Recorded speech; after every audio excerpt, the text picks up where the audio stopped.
Okay, guys, so this is going to be a super quick little introduction over metabolism. I've posted a couple of supplemental videos for you guys over metabolism. I'm going to rely mostly on that to teach you guys this metabolism lecture. This stuff is highly confusing without being able to really sit down and dig into it and to kind of see stuff move. Um, so the supplemental videos that I posted of this one are going to be a really good resource on this one. There's tons of videos on metabolism as well that you can look up on your own if you want a little extra information other than the information that I posted for you. So let's go ahead and take a little quick overview of this. So every single cell in your body for every single animal and every single plant, as well as bacteria and things like that, have to eat food to power themselves. Either they're going to make their own food, like photosynthesis, we've talked about that one, or they're going to eat food from something else and get that food from the eating something else that's already made the food. So food, things like glucose and sugars, different types of food, are going to eventually be combined with oxygen or some sort of other chemical thing to produce ATP, adenosine triphosphate, which is the gasoline which powers cells. This is cellular energy. One of the key traits of life is that life uses energy. All energy flows occurs within cells. And this is what the energy flow that occurs within inside cells. So ATP is how your cells do things, build new cellular structures, and allow you to do work. So the process of making ATP using glucose and oxygen.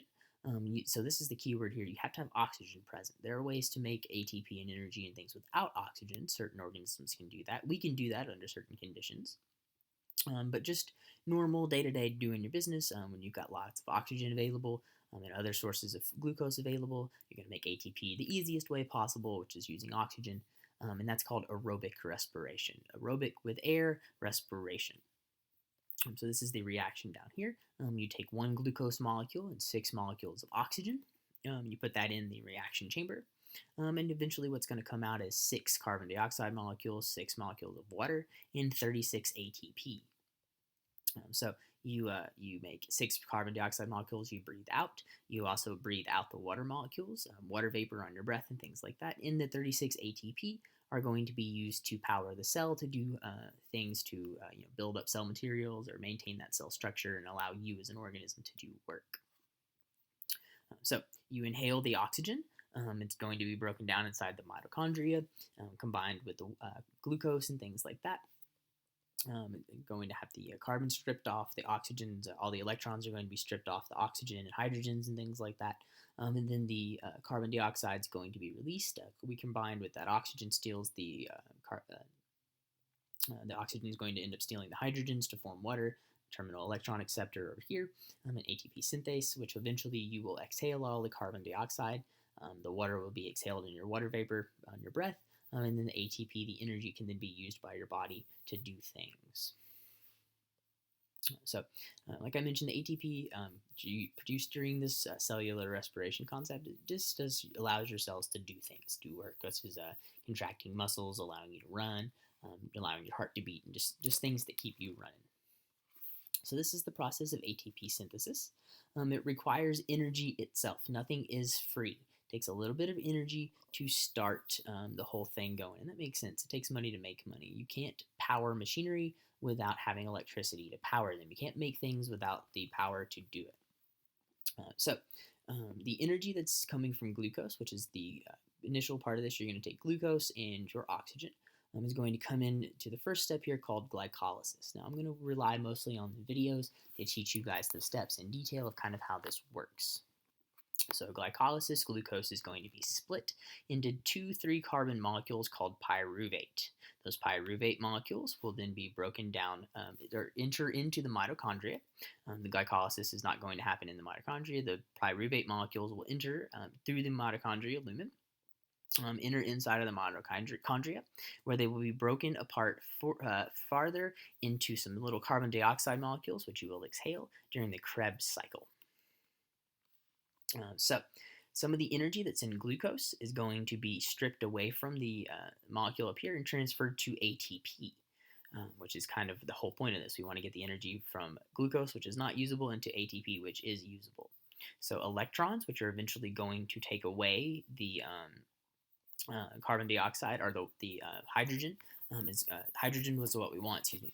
All the hydrogen, for the electron transport chain, the electrons, the hydrogen electrons, are going to be stolen and pumped outside of the mitochondria using NADH and FAD. The electrons are going to be transferred to these, which will then eventually carry those electrons and the energy that's contained within those electrons to somewhere else to do something else inside of the cell. They're going to carry the FAD and the H, and the NADH are going to take the electrons from the NADH from the pyruvate down to the electron transport chain. The electron transport chain is going to use ATP synthase to power itself to make ATP. So, most of the reactions that are going to power cellular respiration are going to occur inside the mitochondria. Glycolysis is going to occur outside of the mitochondria. The rest of them are going to occur inside the mitochondria. So inside of our mitochondria here, you can see we have an outer membrane and an inner membrane. This is kind of the big deal here. Lots of the proteins inside of a mitochondria that are responsible for making energy, ATP synthase and things like that, are going to be bound on the inner membrane. The outer membrane is just to provide a space to fill up all this hydrogen ions, all the electrons. So all the electrons that were stolen from our glucose and things like that are going to be pumped into this space in between the inner membrane and the outer membrane, this big space here. So essentially what's going to happen is inside of that, the matrix, the space, because all those reactions are going to occur. So glycolysis, like I mentioned, occurs outside. Those two pyruvate molecules are going to be split from that 6-carbon glucose into 2 3-carbon pyruvate molecules. Those 2 pyruvate molecules will then enter into the lumen of the mitochondria. So once they enter into the lumen of the mitochondria, it takes 2 glucose molecules. Before they enter into the glucose, into the lumen of the mitochondria, it takes 2 ATP to split the glucose molecule into pyruvate. You have to take energy to tear it apart. So when you do that, the ATP takes one phosphate group off the end and the energy that's contained in that phosphate group and transfers the energy to this glucose molecule to break part of it. It transfers the phosphate group to one side. And that's going to transfer a little bit of energy. So one of the T's gone, leaving you with adenosine diphosphate, ADP. Another ATP molecule is going to come in, transfer its phosphate molecule and its energy. And then when both of those molecules of energy are transferred, the molecule of glucose will break in half into pyruvate, which is 3 carbons with a phosphate group added to it.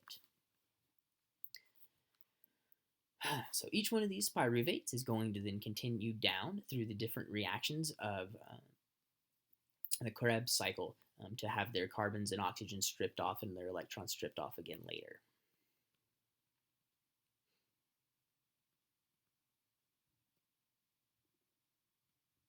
Okay, so this is essentially a really long process to do a lot of very complicated things.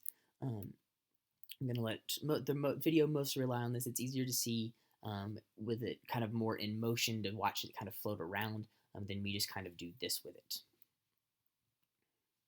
So aerobic respiration using oxygen is going to yield quite a lot of ATP. You can make ATP without oxygen. Now, here's the really long way to say all this that's going on. So the electrons that have been stripped away from everything are going to be pumped outside of the outside of the inner membrane into the space between the inner membrane of the mitochondria and the outer membrane. They're going to have a lot of them out here. This takes energy to do that. Higher concentration on the outside than the inside takes energy to make. That's the whole point of why you have to put ATP in the thing. Energy is going to be used to pump it out. Eventually what's going to happen is that higher concentration of hydrogen molecules are going to tumble down through this little molecule of ATP synthase here. This hydrogen falling through here is going to power this ATP synthase molecule to form ATP. It's going to recycle that ADP that was used to transfer the phosphate group and its energy. Earlier, it's going to plug another phosphate group onto ADP to make ATP again. That's essentially the whole point of what stripping apart the glucose is for. Very long way to do this. This entire concept here makes 34 ATP. It takes 2 to do it, 34 in total. There are other ways to do this. You can break down different types of foods such as fats and alcohols and things. Bacteria can produce alcohol by breaking down sugars through a different pathway. When we run out of oxygen, or lack of oxygen, our body still needs to make ATP to survive. We undergo a process called fermentation, lactic acid fermentation. So lack of oxygen, we use a different process. Instead of using oxygen to recycle our electrons, we use NADH to do it. A very complicated process to do that. A little less energy efficient, but they don't require energy, which is our oxygen, which is cool. Okay, so this is pretty much all that's going on for this PowerPoint, guys. I know it's really brief. This is a very complicated process. Watch the video online, and I'll be happy to answer any more questions over this if you have them. I'm not going to really rely heavy on this PowerPoint. I'm going to rely more on those videos so you guys can watch things go in 3D motion, in 3D animation, and watch things actually move around inside of the cell. It's also a little easier to get more explanation from someone other than myself while you're watching things move at the same time. Kind of hard to do that on here as well. Okay, guys, so if you have any questions at all, please feel free to email me. If not, that's all I got for you, and have a good rest of your day.